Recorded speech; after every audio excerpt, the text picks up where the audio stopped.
おはようございます。ゆうすけです。ここは麻布十番駅の近くです。さっき四ツ谷駅にいたら、若い人がホームから落ちて近くにいた人たちに助けられてました。なんで落ちたのかわからないですけど、ちょっとびっくりしました。僕は駅のホームから落ちたことはないんですけど、誰でも危険を感じた経験はあると思います。僕は会社員の頃、仕事で海外に行くことがあって、そこで危険を感じたことがありました。危険というよりも、自分の行動に問題があったんですけどね。その時は仕事だから行きたくない国にも行く必要があったんですね。特に行きたくないのは人権が保障されてない国です。そういう国に行ったことがありますか？民主主義の国だけが最高とは思わないし、社会主義でも共産主義でもいい部分はあると思いますけど、人権が保障されている国にいる感覚のまま人権を尊重しない国に行くのは危険です。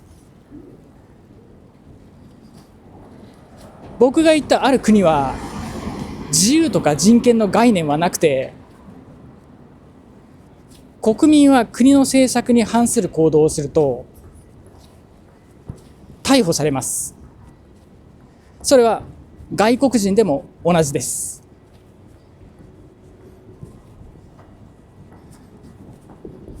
逮捕されればどんな言い訳をしても無意味で、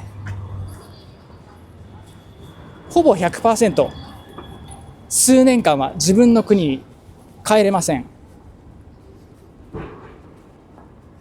で、僕は動画を撮るのが好きで、その国に行った時、空港に到着して動画を撮ってたんですね。そしたらその国の警察が来て、撮影をやめろって言ってきたんですね。当然ですよね。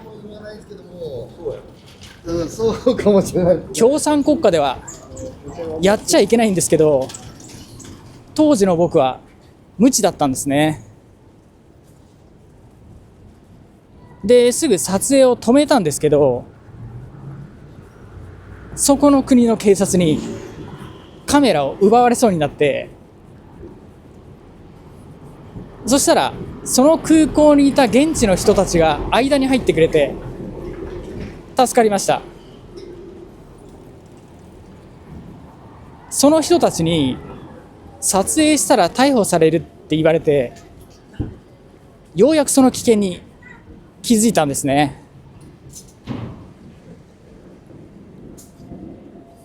で、続けて、逮捕されたら何年も帰れないから気をつけろって言われて、当たり前ですけど、国が違うと法律が違うから、かなり危険なことをしてたんです。今考えると自分の行動がかなりバカだったって思うんですけど、そんな経験があります。